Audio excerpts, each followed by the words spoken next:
What's up, Mid-Michigan? Thank you so much for joining me at the Digital Desk. I'm your digital news anchor, Kyle Macon, and it's Monday, and of course, it is the start of our week, so hopefully you guys had a great weekend. Yesterday, I went to the Lions game, but unfortunately, they lost, so that wasn't too fun, but it's always a blast to be down in Detroit. But yeah, I hope you guys had a great weekend. It looks like it's going to be a pretty nice few days here to start the week. But yeah, let's get right into it and take a look at the big stories coming out of Mid-Michigan.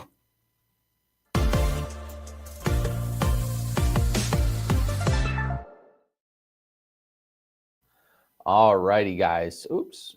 Trying to get that one fixed over there for you. All right. So on Friday, I told you guys about the story for Halloween about the FBI coming out and saying that they stopped a terrorist attack, a Detroit area terrorism plot for Halloween. So we actually just found out more information about kind of what they're saying. So here's just a little bit more information. So 2 men were charged with terrorism-related crimes in the Detroit area after federal authorities made arrests and seized a cache of weapons last week in a storage unit and elsewhere, officials said Monday.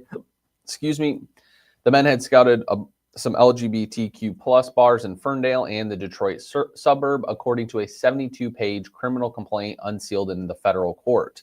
So FBI Director Kash Patel has announced the arrest on Fridays, but did not have much details at the time, while agents searched a home in Dearborn and a storage unit in the nearby Inkster.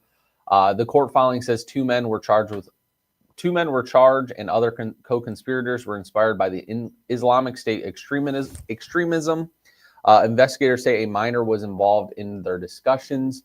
The FBI also says the men repeatedly referred to pumpkins in their conversations as a reference to the Halloween attack. So the 2 men will appear in court Monday afternoon for their initial appearance.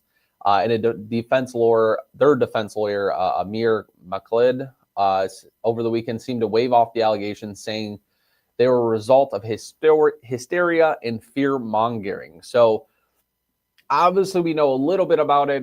We obviously don't know the names of the people just yet. So there's still going to be more information that comes out about this. But like I said, the details are that they were scouting out LGBTQ plus bars in Ferndale in the Detroit suburb, and that the FBI says that they found some weapons in the nearby city of Inkster. So that's kind of what we know so far. Obviously, we'll find out kind of their names and all that. And then obviously their defense attorney is saying that this is us all about hysteria. So obviously there's a lot more to play out here. So we'll keep you guys posted as soon as we hear about it.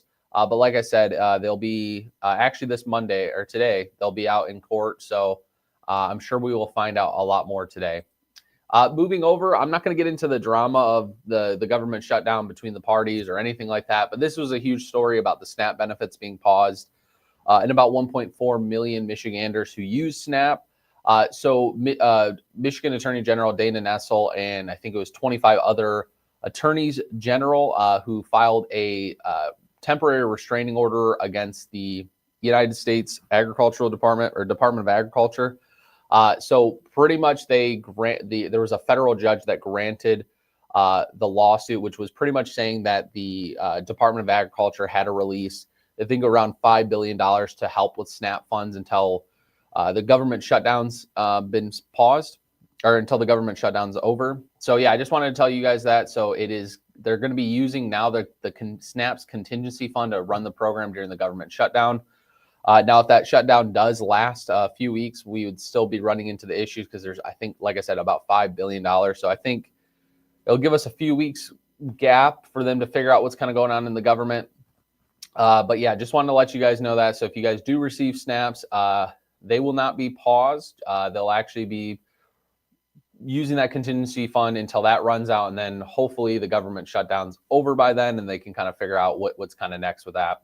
But moving over, like I said, guys, I wanted to hear what you guys were thinking in the comments about last night's loss to the Vikings.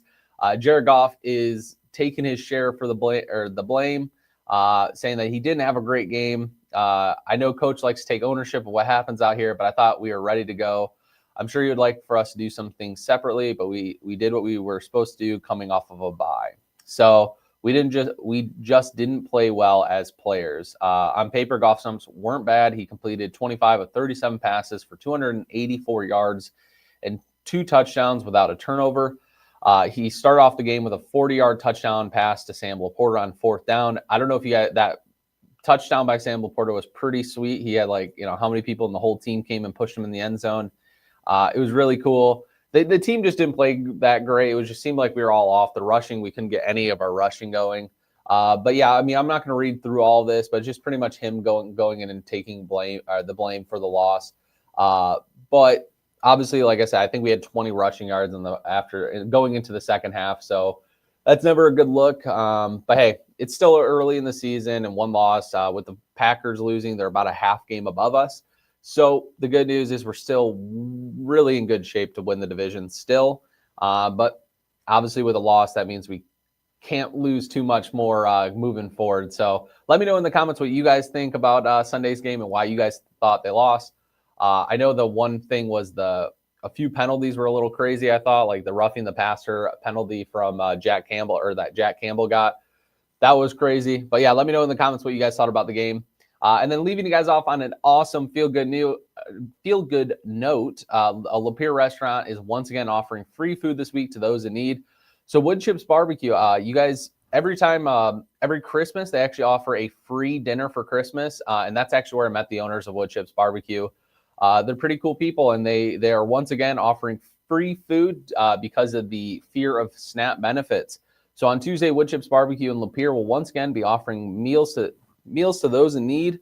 But this time it is pulled pork is on the menu. So they'll be passing out 200 free pulled pork meals for anyone, and no questions are asked. So like I said, it'll be passed out right. So their location is downtown Lapeer. So right there, if you go to downtown, you'll see it right there. It'll be at 3 p.m. So Tuesday at 3 p.m. If you guys are in need of a meal, go to Wood Chips Barbecue and you can get yourself a free pulled pork sandwich, and it looks pretty dang good.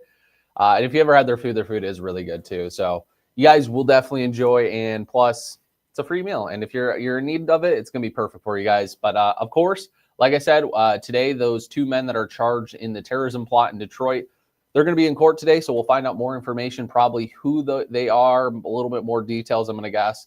But yeah, if anything else happens crazy, hopefully it's all calm today. But I'll hop on the desk if so, and I'll let you guys know what's going on. But anyway, hope you guys have a good one. It is Monday, so keep your guys' spirits up. We'll be there on Friday before you know it. So yeah, have a good one, guys, and I will see you when I see you.